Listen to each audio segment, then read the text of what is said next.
we're going over the understanding of wisdom, which is the application of knowledge based on understanding. And I always like to start with this because this is the fundamentals of life, because you can never know what you've never heard. You can not understand what you don't know. And you cannot apply what you do not understand. And you cannot succeed in what you've never applied. This is so fundamental, and I always like to go through this. Because we must go from hearing to getting to know the knowledge, to spending time understanding the application of it, and then actually applying it. And the problem we have in life is we try to jump, right? We go from, I hear something and I want to apply it straight away. No, big gap. There is a huge gap there, and you cannot get any form of consistent results doing that way or thinking that way. You must go through the step by step. You must hear it, you must get to know the knowledge, you must spend time studying it to understand it, and then, only then, when you apply it, there's a consistency in results. And I'm speaking from a personal point of view, because I've done this for years, and years after years. Crazy miracles have been taking place in my life. Now, sometimes what we do in this study, we use ancient texts such as the Bible and stuff. We use some ancient scriptures because there's so much wisdom hidden into it. Not from a religious point of view, because I don't want to do anything with religion. But the Bible itself is not even religious. It's got a lot of psychological truth based on the mind. And so if we start using some of these texts to reflect the mind, you will be surprised how many things you learn from it. And if the mind governs your life, then you can kind of use the Bible as an autobiography to understand your mind. Now, we've been going into this series and we've been focusing on controlling the mind. And we're going to continue from there on. We're going to branch on into understanding the feelings today. But I'll just do a quick recap about controlling the mind. And these are the questions we ask ourselves on a daily basis. We look at people in our lives and we say, get yourself together. Control your emotions. Control your mind. And the question we ask there is, can the mind really be controlled? Suppose I said to everybody that's thinking right now, there's thoughts flying through your mind. Suppose I said, I want you to stop thinking in 3, 2, 1, stop. You can do it. But what we've been doing is we've been trying to do this our whole lives. You're thinking a certain thought or thinking a certain way, and you say, stop now. And hoping that by telling your mind to stop, things will change and so forth, and you'll be able to get some results from it. We've been forcefully trying to change our inner selves. And what we discussed from a couple weeks ago and so forth was that the mind is like a child. A lot of parents are trying to control their child. But we all know very well that it's impossible. That the child may do what you tell him to do for only that split second or that certain moment. But in the back of their mind, they got something else running in. And the moment they get a little bit of freedom, boom, they're gone. They're gone. And so we've been trying to do this with our mind all the time, trying to physically control it, physically change it. And it doesn't work.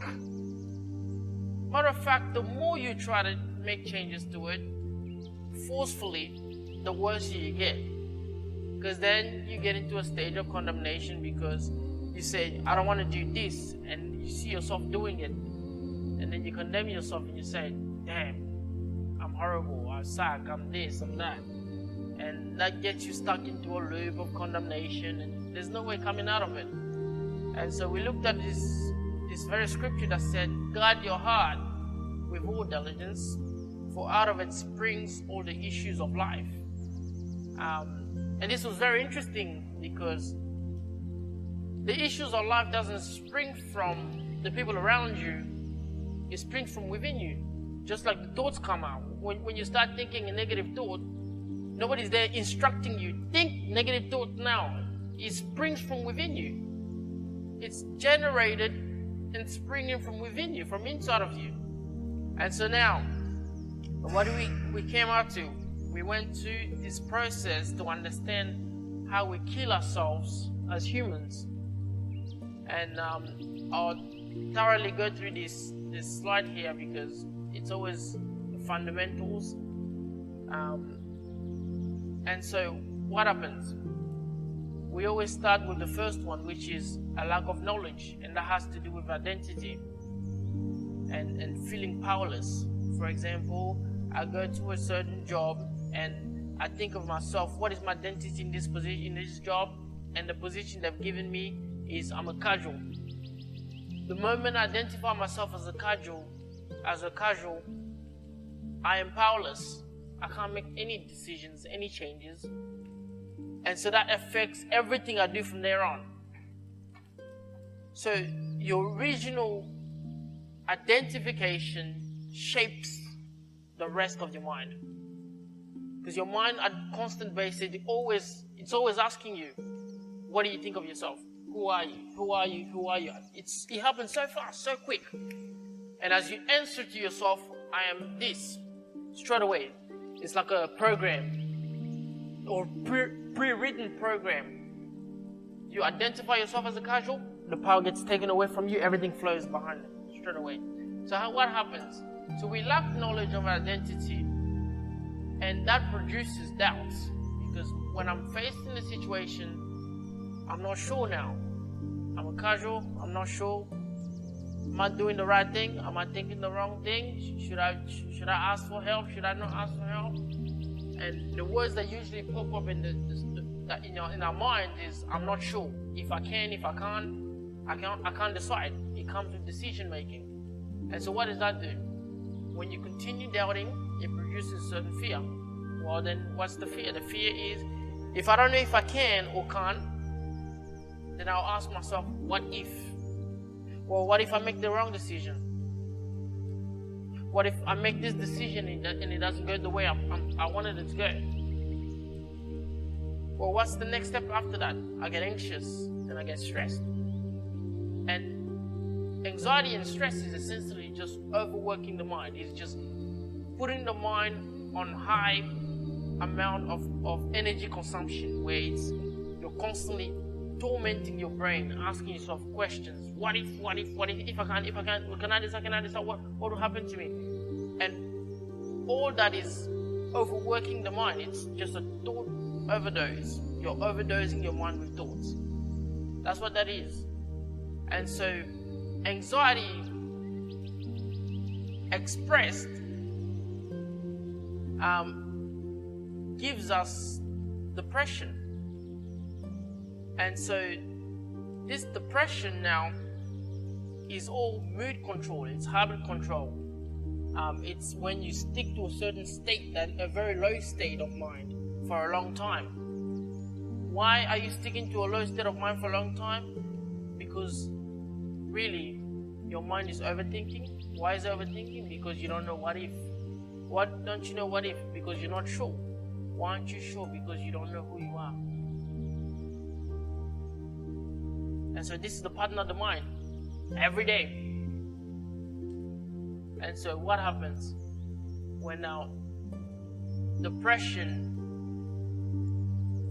takes us to a point where we start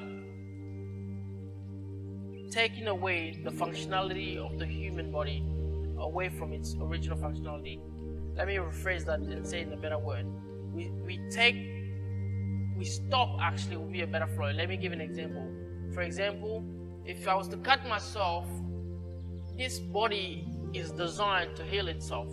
No instruction. You don't need to say heal yourself or do whatever. It does it on its own. Well then, what's an infection? An infection is when I try to stop it from healing itself. And so we do that with the mind by constantly overthinking. And we overthink because we're scared. We have the fear, and we fear because we're doubting. We don't know what if. And we do that because we're not sure what sort of power we have in the situation. And so what happens? When we infect our mind with thought process, that causes sickness because it stops the body functioning the way it's supposed to do. And so what you do is you see a lot of people that go through depression, and it has a full effect on their whole full body. Because the body is at this stress level for a very long time. It's only supposed to experience this certain stress level for a short period of time to protect us. The body was designed to, I'm seeing danger, the stress level rises, I remove myself from danger, that's it. Well, then we've conditioned ourselves.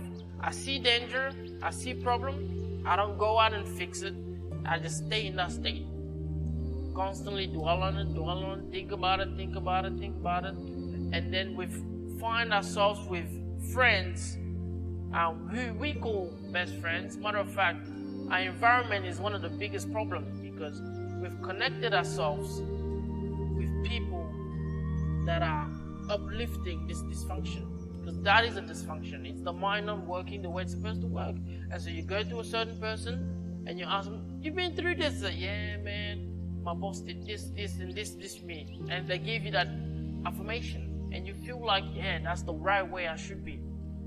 And I always give this example. I was on a bus one day, and I was riding to the bus home, and there was two ladies sitting in front of me, and they started having arguments about who's more diagnosed with stress, who's diagnosed with more sickness, and so forth. And I remember, like yesterday, "I'm more depressed than you. I got diagnosed yesterday. What did you get diagnosed with?" I said, "What?" I stopped there and I hit them. I said, "Why is this an achievement?" Essentially, what you're saying is, I'm dysfunctional. Another person say, "I'm more dysfunctional than you are." Another person say, "I'm better at dysfunction than you are." And it's become like a very nice achievement. And well, then sickness happens, and so it shortens our life, and we're living an undesirable life, and that causes death. And so a lot of people don't die, they kill themselves because it's premature death. Because the moment you infect the mind, it's only a matter of time until it starts deteriorating and it starts breaking down. And so sickness catches on to us easy because the body was designed to fight against it. Well, if the body can't fight against it, then you've broken the system. Now, before we go into the next slide, any questions? This is a very fundamental slide. Alright, yeah? Go over it once from outline. Alright, let's have a look. I'm in the front of a situation, and the first question my mind asks me is, "Who are you?" And it happens so fast.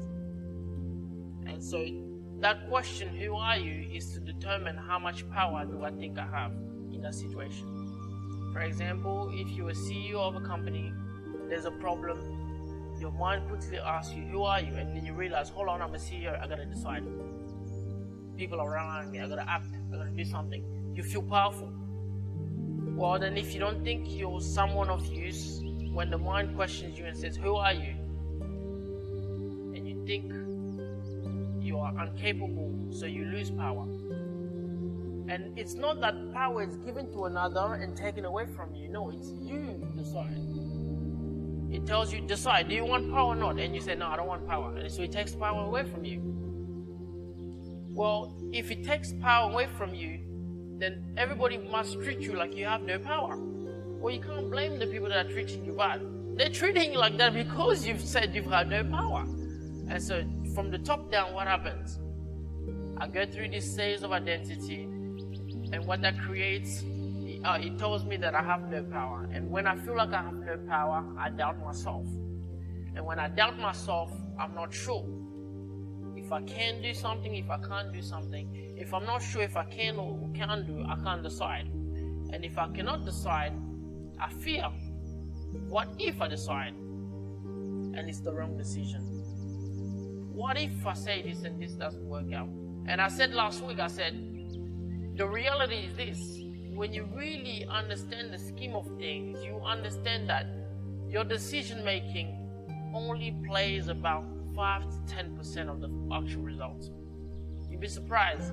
We think how we decide actually brings everything into creation, but the decision does so little, and the rest is all about how your mind functions and how it's programmed, how it works, how it flows, and the images you play around your mind. Now what happens? So I doubt myself, so then I go into fear, what if? And what fear, what if does, it overworks the mind because I'm constantly questioning myself. And so when I'm constantly questioning myself, it creates a mood. I'm in that mood for a long time, and that's the depression mood, and that controls my habits. And so you see a lot of people when they're depressed, they don't want to get off the bed. They just want to stay there and lay there the whole day, do nothing. Just depressed about what their life has to offer. Why? They feel powerless. And so I always say this, I said, insecurity means that you believe that you don't have the power within to impact and affect your external world. That's what, when someone says I'm insecure, that's what they're saying to you. I do not believe I have the power to make change. And I'm relying on something external out of me to change me or to change my life. And so what usually we do, we run to relationships or we run to an external source and we say, save me from myself, save me. And so when you find someone in a relationship and that person doesn't give you what you're expecting, you get so disappointed because you're hoping that they were going to be the savior to save you from yourself. Well then, that depression stage leads us to sickness, and sickness will shorten your life. And you will live an undesirable life. And so that leads to death. And so a lot of people don't die, they kill themselves. And matter of fact, I believe this knowledge here is the knowledge the education system should have been teaching us from early on. Because we go through life not knowing what's going on in our minds. Well, now, what do we talk? We talked about this. We said the conscious mind, and the conscious is what a man knows, and the subconscious is what a man is. And so if we're talking about from the mind standpoint of view, your conscious mind is only 5 to 10%, and the subconscious is the whole 90% left. And all the work gets really done in the subconscious mind, is where you have no control over it. That's why habits are so dangerous, because it happens without your awareness. You don't even know it's taking place. And so we said this, we said, if we want to change the mind, we must learn to communicate with it. Because it's like a child. The best way to transform the child is to learn how to communicate effectively. And so we've looked at 2 communication methods, which we experience on a daily basis, which are feelings and telepathy. An example of telepathy is, for example, I always say the relationship between a baby, a newborn baby, and the mother. Everybody seems to be guessing what the baby is going through, but the mother always knows what the baby needs. She doesn't guess. There is a form of communication that doesn't require language. Or matter of fact, we even do it in grown-ups. You might think of a certain person, and then 5 minutes later, that person calls you. And then they tell you, I was thinking about you too. Well, what happened then? Was something happening in the background that we didn't know of? Yes. Well, then we have another language which we go really deep into, which is feelings. We see clearly if you bump yourself on the table, you get a certain vibration and frequency, like a sense to your thoughts in the nervous system, hits the mind, and it tells you you are heard. And so, vice versa, if I'm feeling a certain thought, it sends a certain frequency and vibration, which is the language, and it goes to the body. And the body, you see people's face frown and go down according to the thoughts they're thinking in their mind. It's almost as if you can read someone's mind just from their body language. Because there's a language happening through there, and feelings is that language, which we're going to go through today. And so we did a small exercise last week to match thoughts and feeling, to see what sort of thoughts will be produced in you. And essentially this was all to do with programming, because one of these feelings is your go-to feeling. For example, when someone loses a job, different people have different feelings they go to. And I explained it like on your text emoji. What happens is, if you use the smiley face emoji last, the next time you open up your text, guess what's looking at you first? The smiley face emoji, because it's your go-to. It's the last thing you used. And it's the same thing with when it comes to feelings and emotion. The last emotion you went to is the first one that's going to turn up. And so when I lost my job and I couldn't find work everywhere, I went through a whole process, but the emotion that went through me was an emotional motivation. I said, well, okay, if I can't get any job, I'm going to change the meaning of that. It's not going to be Joe is jobless. It's going to be, I'm too expensive for these people to pay me. Well, if I'm too expensive for somebody to pay me, then I start a company of my own. And I did. And so those companies start rocketing. Now people look at me and say, wow. Well, there was a split second of decision mixed with an emotion that made that reality possible. Well then, we won't go into this exercise, but we're going to touch into what we're supposed to discuss today. Feelings. What is it? Everybody says, I feel this, I feel that, feelings this, feeling. You hurt my feelings. Hurt your feelings. How do you do that? How do we actually do that? Here's a mic. Who would like to tell us what's your understanding of feelings? Anybody? I think, what was that? Hello? Yeah, there we go. I think feelings are emotions that you allow into your presence. Yeah. Anybody else? What is it? We talk about it like we understand it. But we've actually never questioned ourselves. What is it? I feel hurt. What you mean you feel hurt? Feelings, what is it?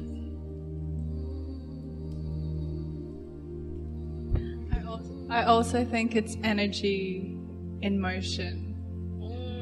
It's saying something.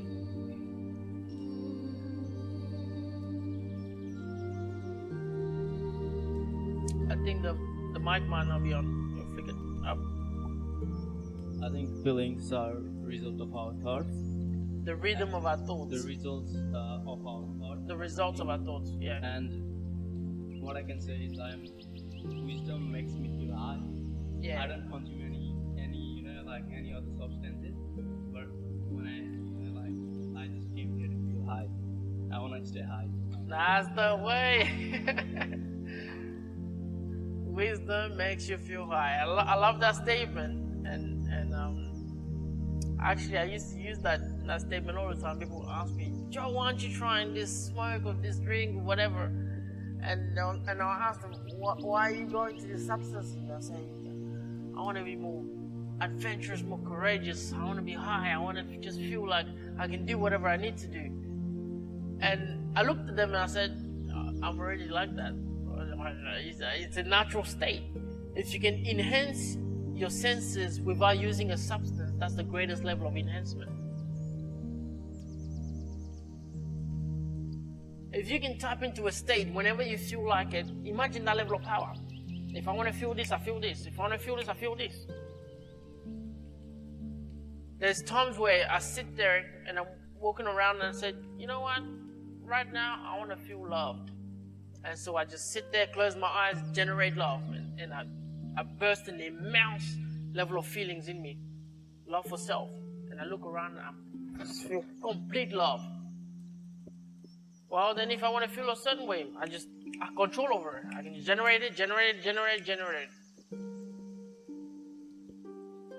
Well, you can do the same too. Well, matter of fact, if we start doing that, it will stop a lot of people from saying, I feel alone. I need somebody in my life. Well, anybody else? Feelings. What is it? You gotta flick the mic up, sorry. All the way up. Is it working now? No, you gotta all the way up.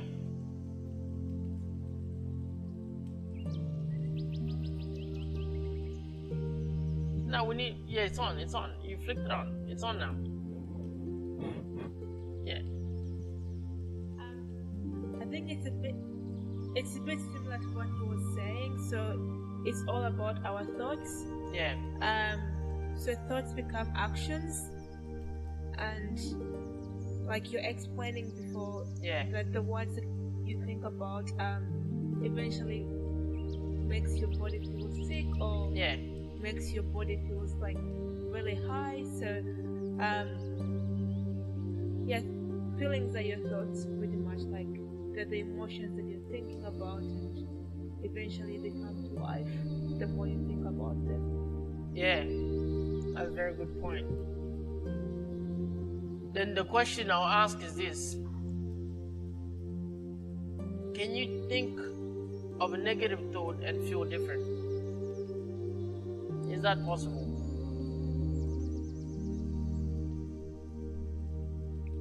Why is that like? What? He's gone. Yeah, all the way up. It's already up. Just go all the way up. Up. Yeah. So, in terms of feeling negative or feeling sad or whatever, like you can, like, it's definitely something that you can bring onto yourself. Like, for example, in terms of healing, sometimes you need to go through the negative to get out the other side and feel happy. So sometimes you have to embrace that negative and then you'll come out the other side. So sometimes you just have to feel sad, feel crappy, but you come out good. Very interesting concept right there. Now, let's get past this slide. And for us to really get an understanding, I've written a bunch of terminologies that we'll be using all the time from here on. And this will really help us. And I'll be adding more to this list. So I've written down, I don't know how much you guys can read. Yeah, no, yeah. It's really, really hard to read. You can't? Oh, you can, okay. That's good, even though. Alright. Let's go. So feeling, what really happens when a feeling is generated? So there is chemicals, there's neurons, which are rearranged into networks to reflect the information from the senses. What does that mean? Let's give it a scenario. I have my 5 senses, and my 5 senses are my servants. You are the king or the queen of your own mind, right? So what happens? And the servants of that kingdom is your senses. So what do? We send our senses out to go and scan the whole world. That's what it does all day. It just scans. Scan, collect information. Scan, collect information. And so when it collects information, it brings it back to us. And it's like what used to happen in ancient time, and even now it still takes place. You send soldiers out to spy on a certain land or do a certain job, and they bring reports back. Well, the report they bring back is not good, no bad, until you decide what it is.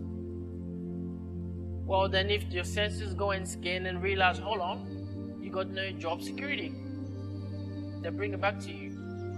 Well, someone may go, no, job security, I need to be secure in my job. Well, someone like me, when I think that I have no job security, I'm happy. That is the greatest feeling. I hate being trapped. So to me, the information, if it comes back to my senses, to my mind from the senses, and it says, you don't have any job security, I'm happy. Because that means I can always move on, going to higher levels. But to another person, that's a depressing information. Because they're just trying to get through the day-to-day life. They're trying to survive. And they don't think they have the power to get a new job whenever they feel like. A lot of people held on to their job before this corona, and their ideas was that this is it. If I lose my job, I can't get another job. And so for them, security is staying in that job. But if that information comes to me, I'm not happy. That means that I'm not growing. But have a look at the industry world. You'll see a lot of people 9 to 5 will wake up in the morning, go to work, come back, go to work, come back, go to work, come back, same repetition every day. Not improving, not going up, not going down. You've been entering data for 15 years, 20 years of your life in government. You're not going up, you're not going down. But you also don't want to move out of it. Though you feel like you're stagnated, you don't want to move out of it because that gives you a certain idea of security. And the only reason you need that security is because you feel that you do not have the power to get another job whenever you feel like it. Imagine what happens when people feel like they can get whatever they need when they feel like it. We do it with food. People don't put too much care into food because they feel like I can buy food whenever I need. Well then, I'll go deeper into feeling later on. So then we have a thought. So it's a sudden occurrence of an idea or information. And so this is generated like a light bulb. Boop, boop, boop. It's so sudden. There's no warning. Your thoughts give you no warning. You sit there, boop, they're popping out of nowhere. There is no formula to control them. There's no formula to sharpen them or shapen them. And that's interesting. And then we have intention. So an intention is when you observe a new future. Whenever you can see a new future and say, I see myself as a CEO, I see myself as this, an accountant, whatever. And you start spending your time observing that future, that's an intention. Because you're always directed towards a destination. You're not stagnating. Or then we have an attitude. It's a cycle of linked. What does that mean? It means it's a cycle of linked thoughts and feelings. And another word for it, an attitude, is a meaning. That is when the meaning gets given to a situation. For example, the situation I was talking about before, where an information comes from my senses and it tells me I have no job security. Well, at that very point of time, the attitude is what plays, because I have to now mix the thought and a feeling, and I have to do this. Assign a thought to a feeling. And you do it in your head. You must assign a certain thought to a feeling. And so when you assign to a certain thought to a feeling, that gives you that attitude. It gives a meaning to whatever was to the information that came through. Well then, where does that meaning go? Once I give it a meaning, and I believe in what I've given it, I put it in my memory. And so that's a record of everything you've experienced, and that's talking DNA, your past, your senses, everything you've experienced that you've added feelings to it gets stored in your memory. So the requirement for the memory to remember anything, it needs emotion. For example, nobody's gonna forget about COVID-19. Nobody. Why? Because it generated certain emotion in us. Well, an experience of a breakup, or an experience of losing a family member, it generates so much emotion and feelings in us that it puts a stamp, huge stamp. And so when it puts a stamp, the memory says, all right, I'll take you in, put you on the archive. And so that's why you see people can go in and study, nothing goes in. And they feel dumb. But you're not dumb. It's the process of the mind. That the memory only remembers that which you've added some sort of emotion to it, or an attachment to it. Well, then when I was at uni, that was my secret to getting high grades all the time. I just knew. All I had to do, I had to take that information, just add a little bit of emotion to it. Some sort of feeling. Close my eyes, and I'll read a certain thing. And so I'll see myself doing that certain job. And I'll be as an engineer, and I'll use the product that I'm supposed to be learning about. And the moment I do that, I create an experience in my head. And so when I go to the exam, I don't have to memorize anything. The experience is already there. It's like I've studied this stuff for ages, but I've never studied this stuff. I've just turned it into an experience. I turned information into an experience by adding feelings to it. And so I remember one time I was counseling, helping this lady out, and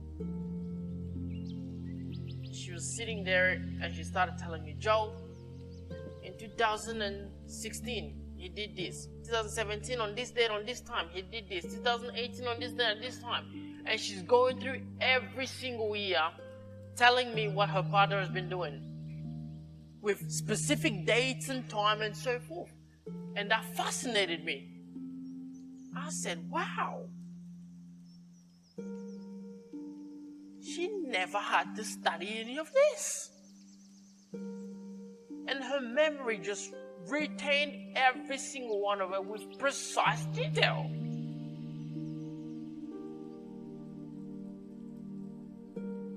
Well, imagine if you can do that on a daily basis. Whenever you feel like an information is a certain level of importance, you just add it to it, some feelings to it, boom, boom. Your memory does the work. You don't have to sit there. I'll let you this link to it. I'll let you this link to feelings. I'll let you. All that stuff is, we're going against our own system. Don't go against the system. Use the system to your own benefit. Because the system won't change. The way you're designed won't change. You just got to learn how to utilize what you already have. Well, then we have belief. And so belief is a thought that you keep thinking over and over again. And that creates a belief. Well then, why does it create a belief? Because this is what happens. I'm taking a thought, I'm passing it some emotions and feelings. It generates, I give it a meaning, and then it's stored in my memory. And so when I go through this cycle again, coming back to the memory, and you realize, hold on, I already have it, tick. Come back in memory, I already have it, tick. I already have it. And so what ends up happening is you realize, oh, if this is already in my memory, then it's true. And so nobody can convince you it's false because it's in your memory. And it's got an attached feeling to it.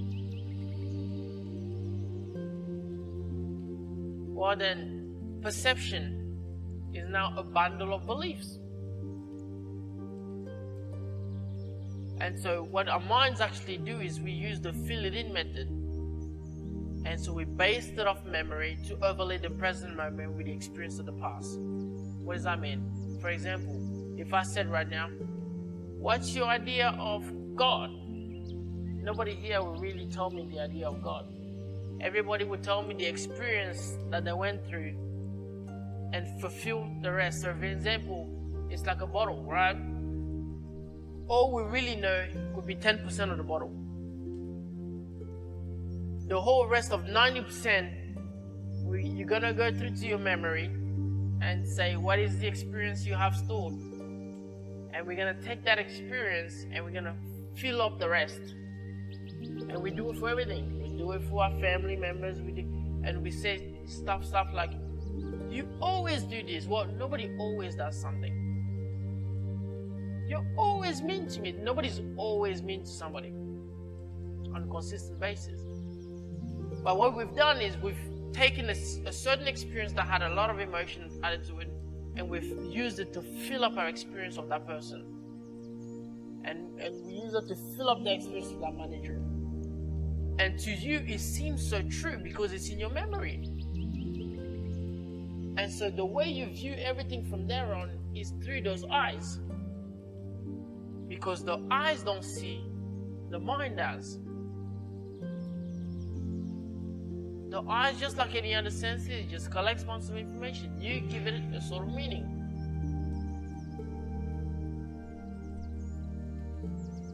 Now, perceptions governs our reality. Because opportunities, we will never see it if we keep filling up with old opportunities or old experiences, sorry. And so what happens is we get to a time where there's a great need for us to become a better person or to get this certain job or to get this certain thing.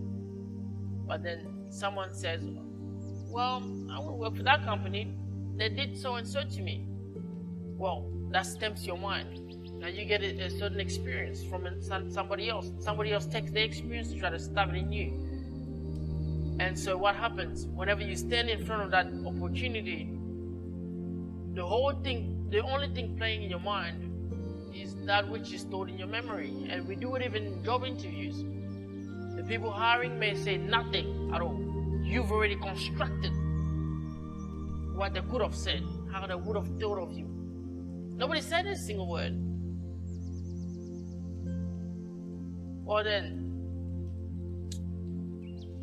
I want to open this floor up to a bit of discussion about perception and this process here. And I know right now, a lot of you guys are saying, that's what happened this, that's what happened there. And you can kind of pinpoint it and cross off and say, this experience, this is what happened. I took this thought, turned it into this intention or this attitude. This memory gave me a bad view of this. That was my perception. And so that stopped me from getting the job. That stopped me from getting new opportunities. That stopped me from doing this and this. And so I just want to open up a discussion. So you turn to the person next to you and discuss about these things.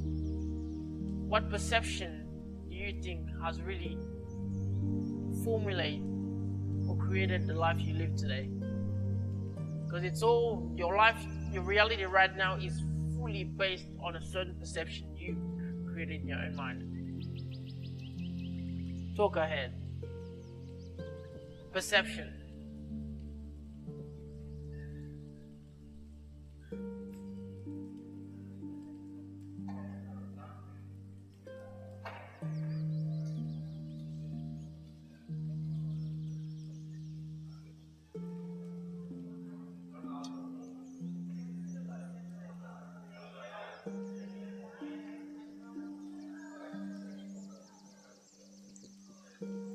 Suleiman, speak to the man, speak to the man.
Hello.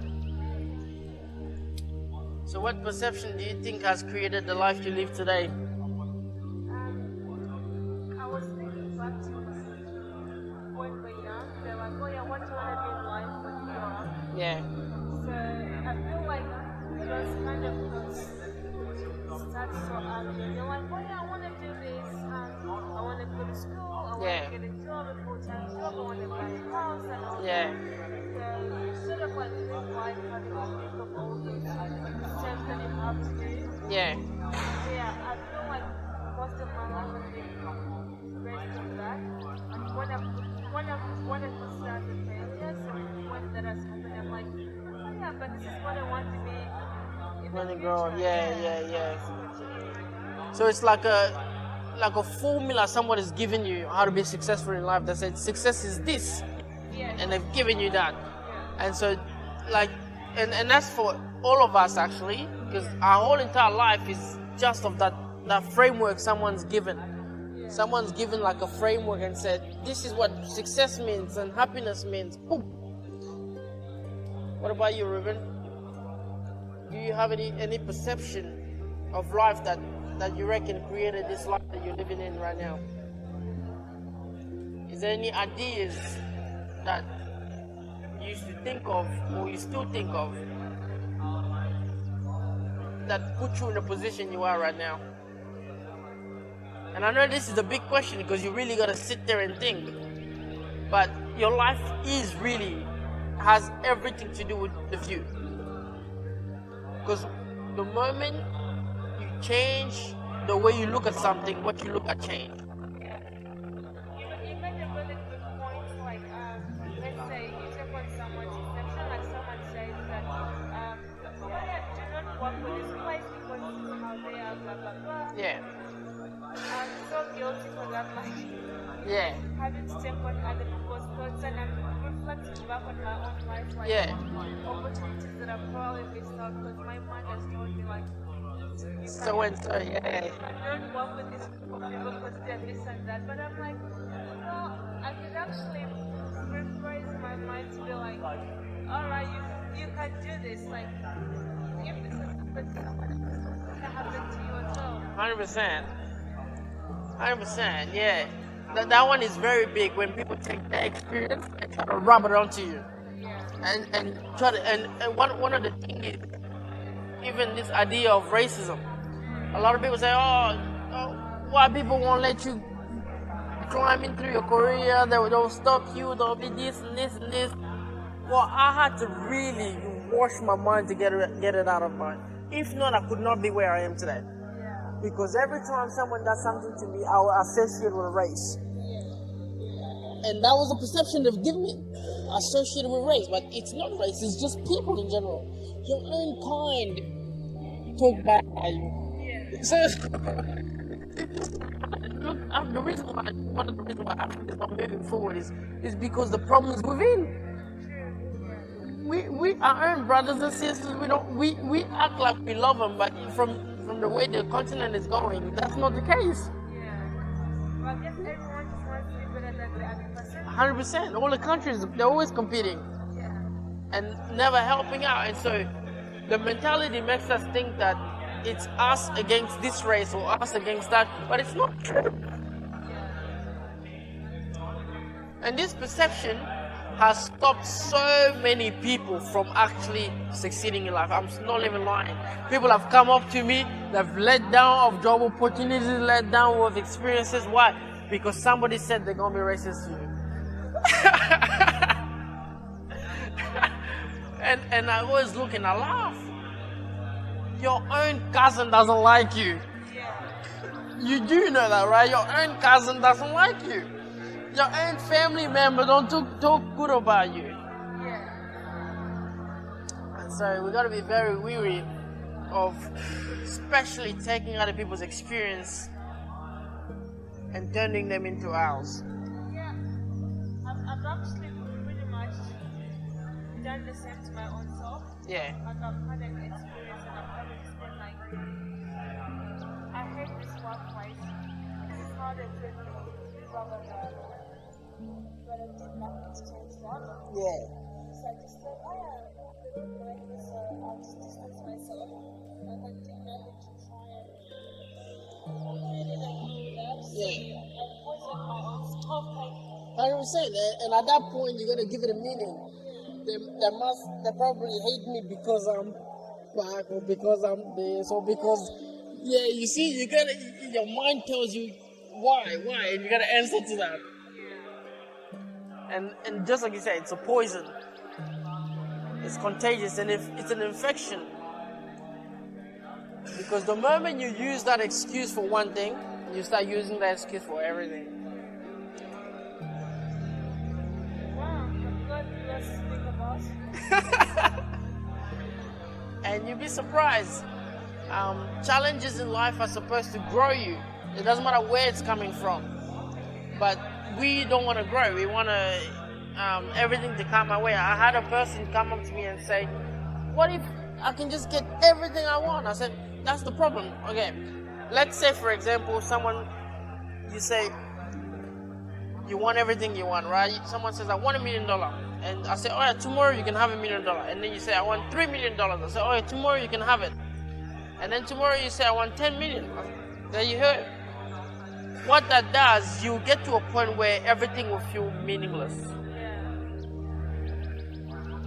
And so there will be no joy, no excitement, no nothing. Life will just be dull.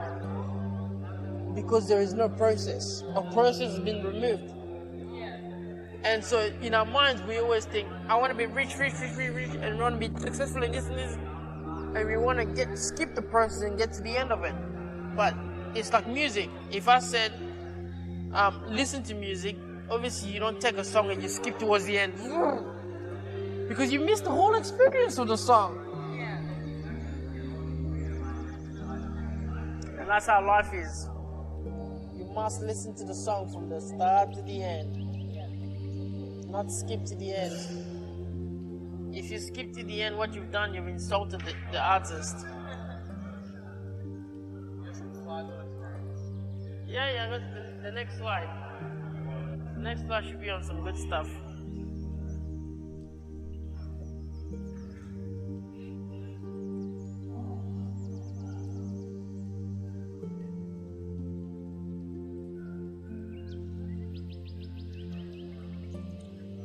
How you doing?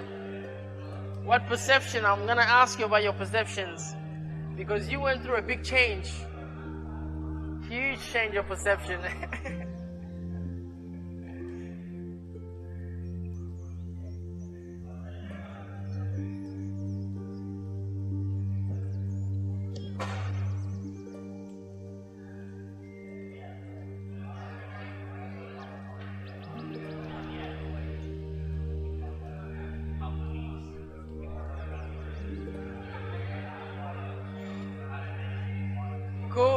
Cool.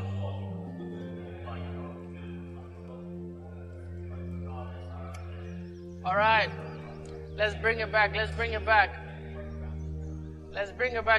Let's bring it back. Yo.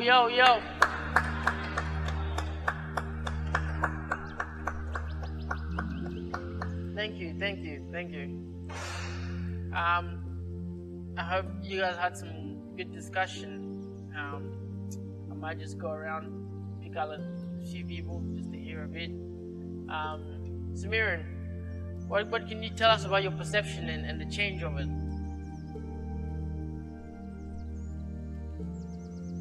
I just want to read a quote that's really interesting and it's very deep, I think. So I just want to read it aloud. I don't want to miss any of those words he mentioned here. So, what if I told you the only way to escape Matrix is to unlearn everything that you have been taught and rebuild your entire belief system based on critical thoughts and analysis? What does that mean to you? It means as individuals, we all have been programmed. Our minds have been nothing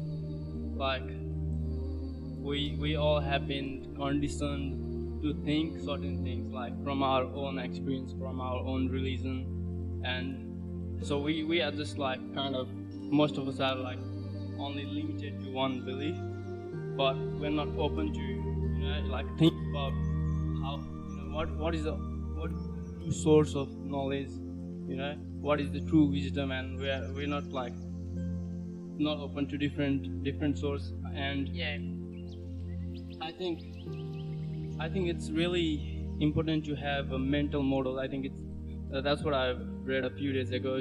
That means if let's say if a certain thing, if a person tells a doctor or an engineer or a restaurant worker or whoever the job is, to describe the same thing, all of them will have different perspective, but none of them will be wrong. Like they will describe those things from their own experience. So it's very necessary to develop different, not like see the problem from different angle, like step back and think all the perspective.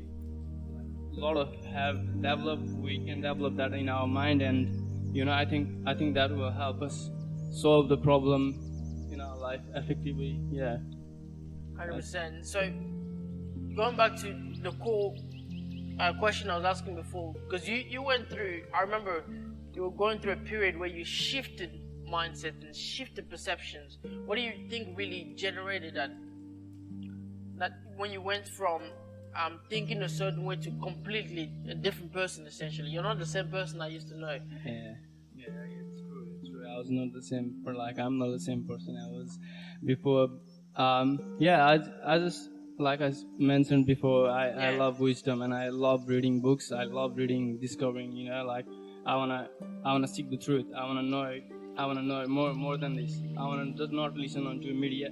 Like what I have done in this last year is I have detoxified myself from all kind of media, social media. Use that word again. I want to hear it again. I don't want to have media to control, you know, like control my brain. I only see things, read things, go to places, you know, that I really love doing. I ask myself, like, you know, do I really want to see this? And if I watch videos as well, I'm trying to, like, still I'm on the process, like, to really do what I want to do. And because I think nowadays, like, most of our brains are controlled by external source, and we don't tend to look internal within ourselves and discover what is the true potential of each one of us here, you know. Like it's great. And I've been looking into, not only from, like, I've been reading Bible, I've been reading Bhagavad Gita, and not only those, I've been Socrates. I think many of you have heard of Socrates and Plato and Aristotle. So I wanna, like, you're seeking knowledge everywhere. Knowledge from 200, 400 that's years the way, ago. that's you know, the like, way. I wanna, like, what is the true source? You know, not only. So that's what and it has affected. You know, like, if I don't have a job tomorrow, I wanna be debt first. You know, like I think I'll be happy. Like, I got some more time to discover, look into myself. That's what I see. If I don't have a job, I won't have a problem. No worries. What about Leighton? What you got for us?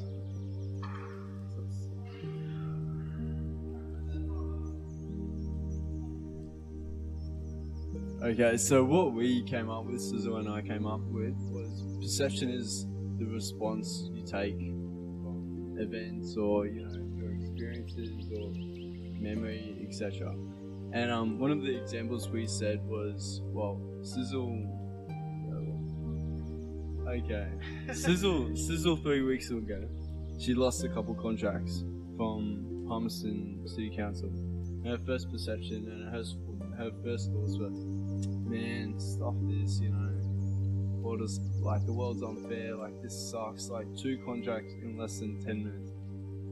You know, this sucks, like, but, like, for us, we sat down and we said, look, like, let's change our perception on this. Like, let's really think about this.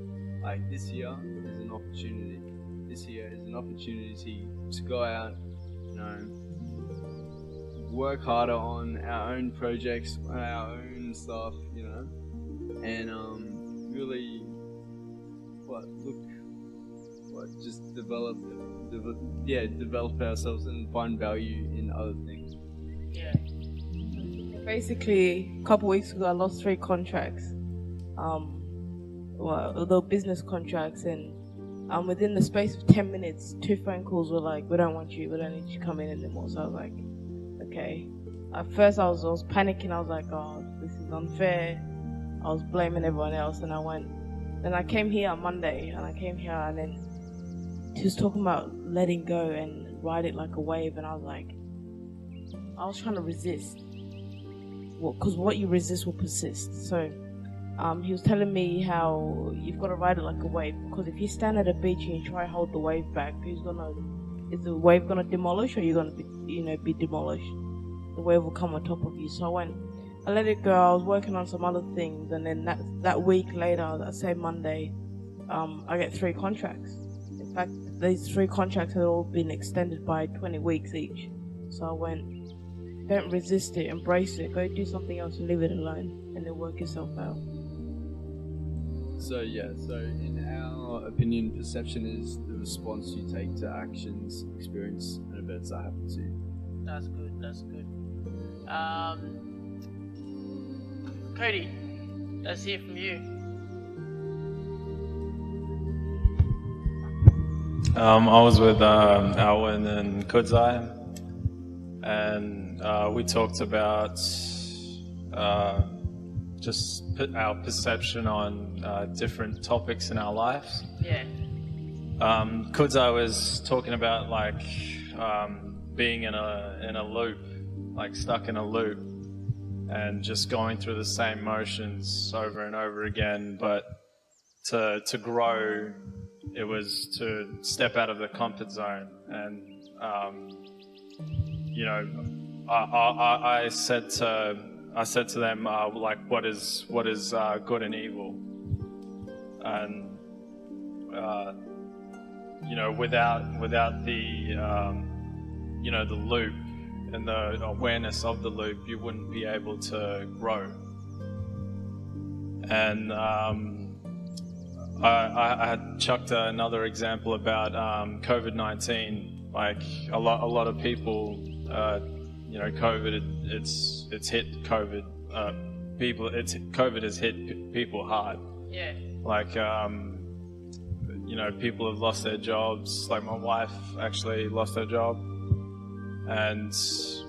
but in a way, it was a blessing.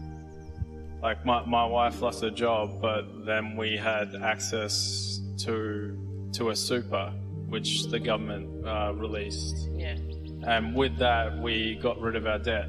Yeah. And it's to some other people, COVID-19 has increased their jobs. To other people, has decreased their jobs.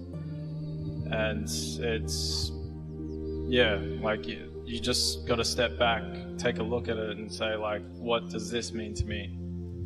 Like these sort of situations. Yeah. I think the mic is on. Yeah, you're good. I think it's also the perception we have of ourselves. And I really like I think this is my area that I like to dwell in, the way you perceive yourself, because you can only be to others what you first are to yourself. And when I came to that realization, nothing hit me harder than that. And the reason why I say that is because if you see yourself, if you're going into a room with CEOs, right, and you go, I don't even have a bachelor, you perceive yourself as being small. That's how other people perceive you. It's almost like you're sending out, when you text, you send a message, right? When you perceive yourself as small, you send out messages to people saying, treat me like I'm small. It's literally what you do. 100%.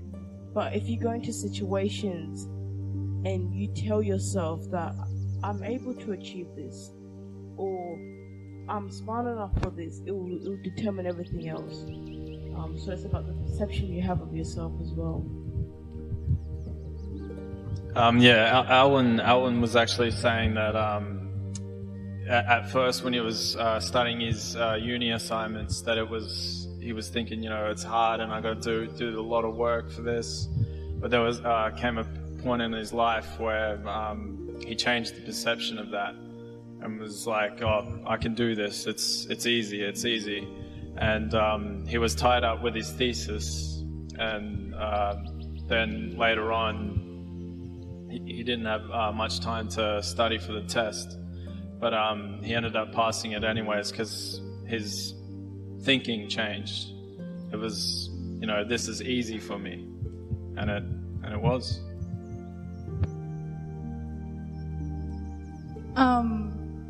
I think we got sidetracked with our I don't think we asked the right questions. I think we were talking about what's the perception of ourselves. And that's along the line. Yeah. And what's it called? And it kind of brought me to a moment. I went to a baby shower. Yeah. It wasn't my baby shower. I'm pregnant, by the way, so I've got a baby in me.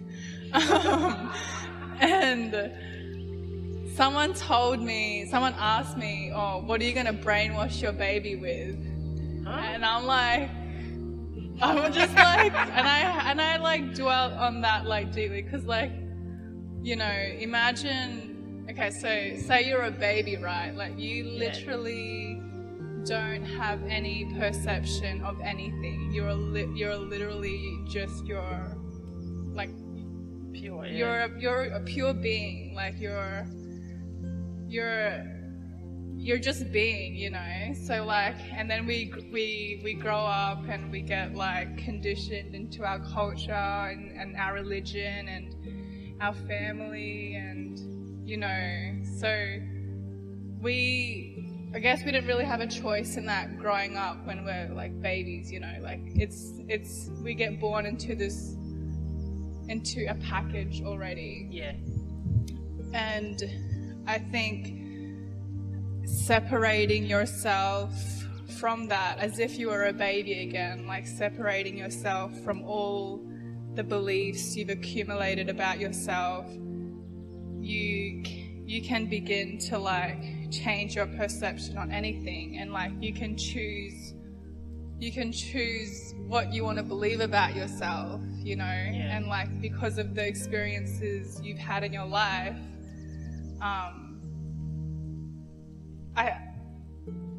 because of the experiences you've had in your life, you would know how you feel about like a certain experience. Like, not to do this because it'll make you feel sad or it'll make you angry.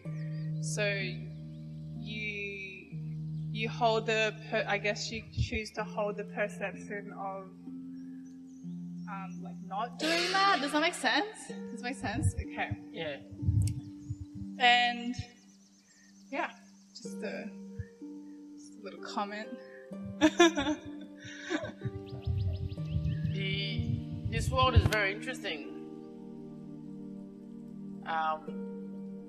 because a man said it this way. He said, when you change the way you look at something, the thing that you look at change. And it's true. So then, let's have a look at this slide. What really happens? And on the slide I said, it's written, it says, feeling is a mirror of the meaning of your experience. That's what a feeling is. It's a mirror of the meaning of your experience. So you go through an experience and you have to give it a meaning. Every experience you go through, you must give it a meaning. What does this mean to me? Because your mind will always question you. And so the moment you give it a meaning, that meaning generates a feeling. So what happens? Let's have a look at it in terms of the chemical standpoint of view. The sensors go out and get some information, The information comes back, I give it a meaning. The meaning creates a reflective emotion to reflect the information, the meaning, let's say it a better way. The information, the senses go out, they get information. The information comes back to the mind. At that point of time, I'm faced with a decision making where I've got to give it a meaning. What does this mean for me? And so I give it a meaning that this is what it means for me. And so when this is what it means for me, what the brain does and what the mind does this. It sends all the neurons and says, go and create an emotion that reflects what this meaning means. And so it goes in and creates that, it brings the chemicals together and formulates it into that certain emotion. And emotion is energy that is creating your current reality. That is very it. Nothing is created, or I like to say it this way, nothing happens to you without the involvement or consent of your mind. And so when do you give the consent? In the meaning stage. When you give it a meaning. That is when you give consent. And so what happens? It creates a sort of image, it molds an image. And this image is broadcasted to the whole world. Well, if I think very low of myself, and I don't have much esteem of myself, and I don't think very high of myself, well then I was helping another lady, and she was wondering why she's always attracting really, really bad men. Well, I said, what do you expect to attract? What do you expect to attract? What you've been broadcasting to the world is essentially what comes back. It's always been that way. And you broadcast with your thoughts all day, every day. And the broadcast, we need to understand this, that whether you believe that you have power or not, you always have power. Always. This mind is a very powerful tool. You can use it the right way or you can use it the wrong way, but it will still be used.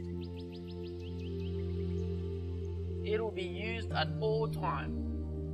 Matter of fact, you use it all the time. You can't stop it from running. It runs without your consent. It just runs and runs and runs. And so if you don't direct it to the right path, it will create its own path or go towards the path of another person or go towards another person's destination. It's because the mind has nothing to do. And that's a very concept that we also need to understand, is that when the mind has nothing to do, it will find something to do. So then you have people that are keyboard warriors on the internet.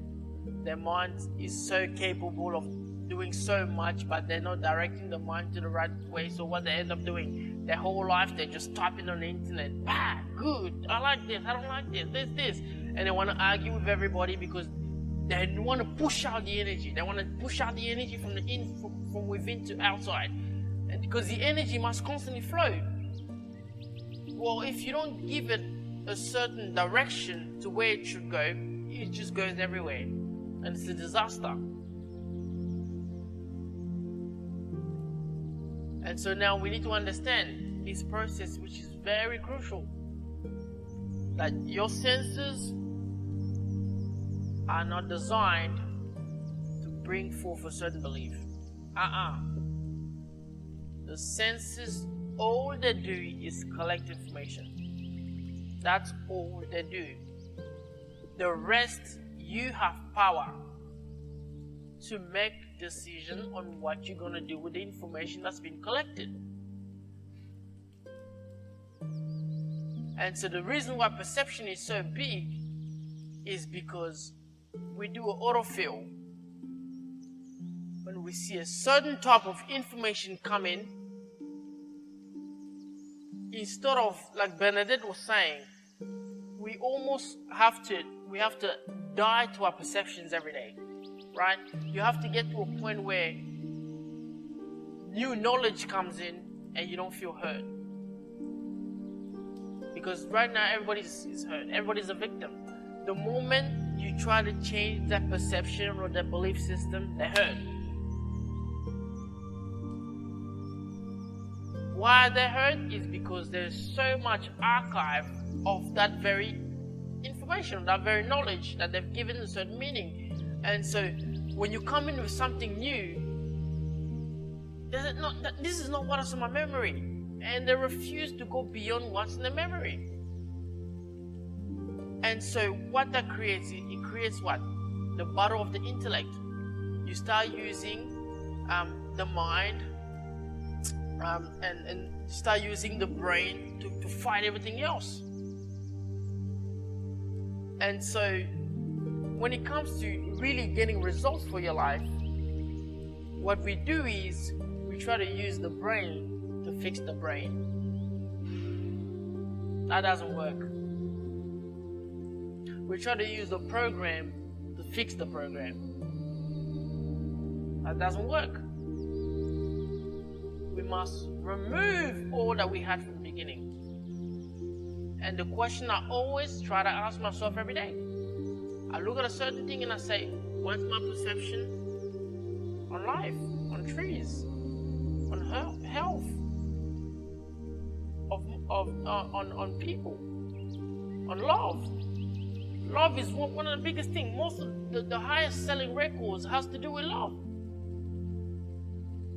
Everybody is so broken in that area of love. Lack love, this love. We don't know what love means. We don't know this. Well, this music sells us so much because nobody's quite sure what love is. Well, why aren't we sure? Is that because love is complex? No, love is not complex. It's because to really understand the pureness of love, you must be willing to get rid of the information and the meaning and the perception you already have. Take what you already have, throw it away. And so some people, what they do is they get to a certain level of their life and they hate their life, and so they make a decision. They say, you know what, I'm just gonna isolate myself in the jungle or become a monk or this. What they're trying to do at that point, they're trying to give up on all perception and start from scratch. Well, that's one way of doing it. Or you can start now. You can start today and start ticking off the perception one after another. I feel my perception on life is that life is hard. Well, where did I get it from?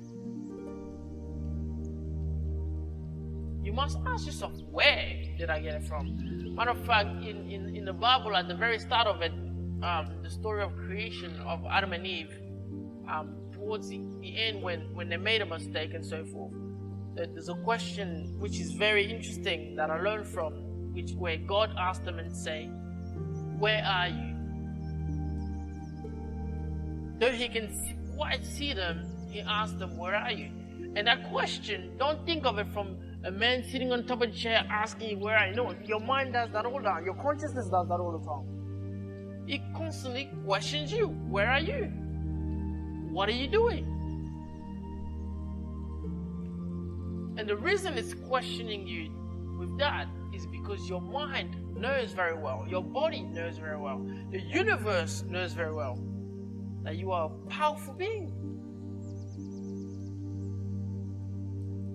Well, but we've reduced human faculties to animal faculties. We've put it into one. Why? Because this is what we're doing now. We're just surviving, mating, surviving, mating, surviving, mating. That's what animals do. But the human mind has more than that. But we've reduced it to just these two. I would just want to survive and I want to mate with somebody. Survive, mate, survive, mate. That's all we do now. But there's no fulfillment in that. Because you always feel like there's something missing.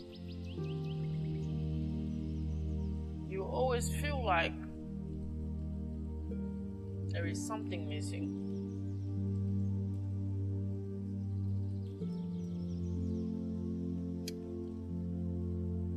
And so a man says it this way, he says, marry a clear intentional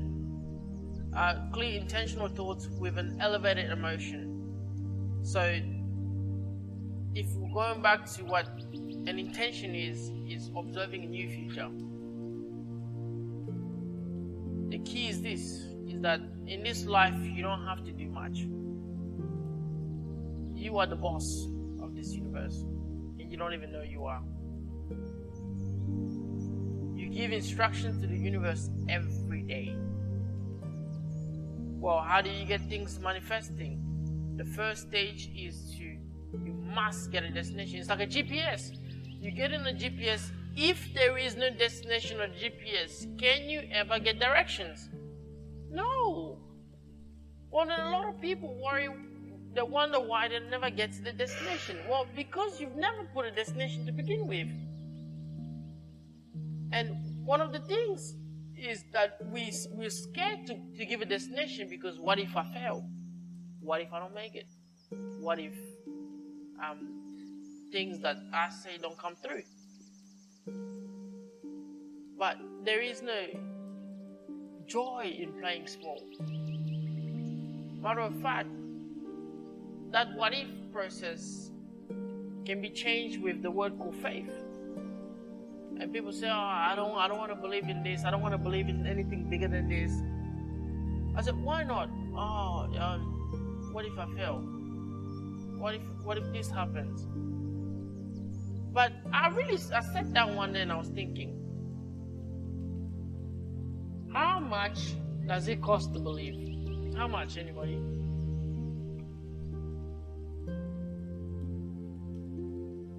What do you lose from believing? What do you lose? What do you lose? We act like we're losing our whole entire life with it. You lose your mind. I see what you're saying there. How much does it cost to believe? People act like it's $1 million stuff. Believe in a better life. Oh no, man, that's too hard. I don't want to do that. Yeah, what? How much does it cost to believe? And all it is to have an intention which is elevated and mix it with an emotion. That's all it is. A destination and a feeling that I want to get to that destination.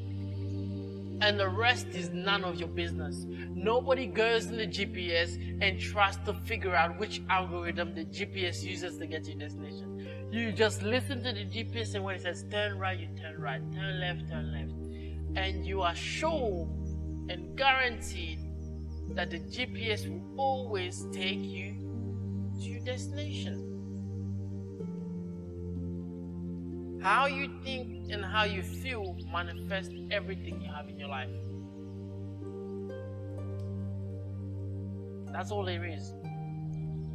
Well then, what's the first step into getting all this? Well, matter of fact, I want to say the first step, the highest step, the only step is to play a game kids do all the time.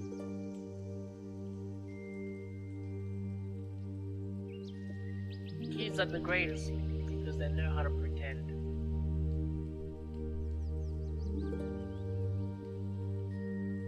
And it's so crazy. Such a small thing makes a huge difference. Well, I lost my job.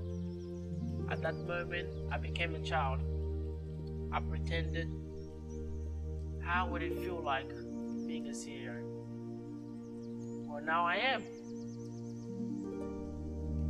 Just a game at one point, and People looked at me and said, "You don't know no CEO. You have no experience with this. You don't have got this degree and so forth and so forth." Now they look at me and say, "Wow, how did you do that?" Well, I sat there and I pretended I was an author. Well, now I'm an author. I sat there, I pretended I was a researcher. Well, now I am that very thing I pretended to be. Matter of fact, you do this all the time. You pretend all the time. Well, we just pretend with the wrong thing.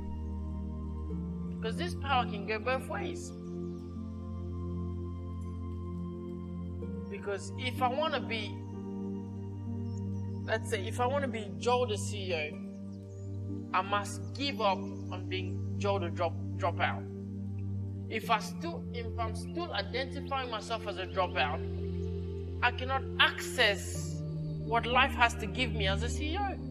Because my identity is locked up to this. And so what happened? If my identity is locked up as a dropout, because I failed high school miserably. At some point I used to identify myself as a dropout. I was very suicidal. And that identity, all it did, it created doubts, fear, anxiety and stress, depression, sickness. Well, then I haven't been to the doctors for what?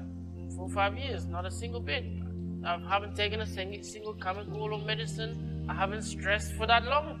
Not a single bit of stress. Because you don't need to. What's this nonsense people telling us you must?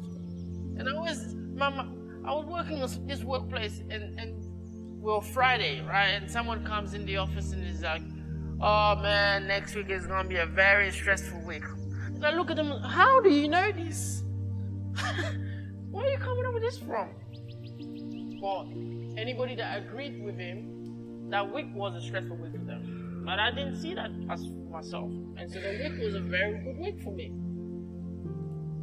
Well then, we'll stop right there for today. Any questions?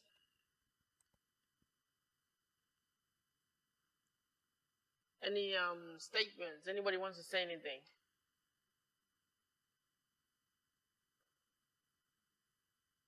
We're good? Thank you very much. We're done.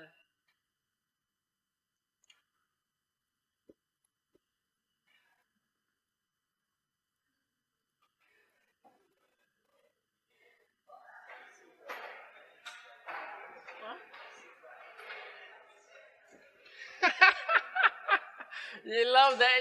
You gotta use every minute. You enjoy the content? Thank you. If you want more, follow us on Spotify, YouTube, Instagram, and our website for more.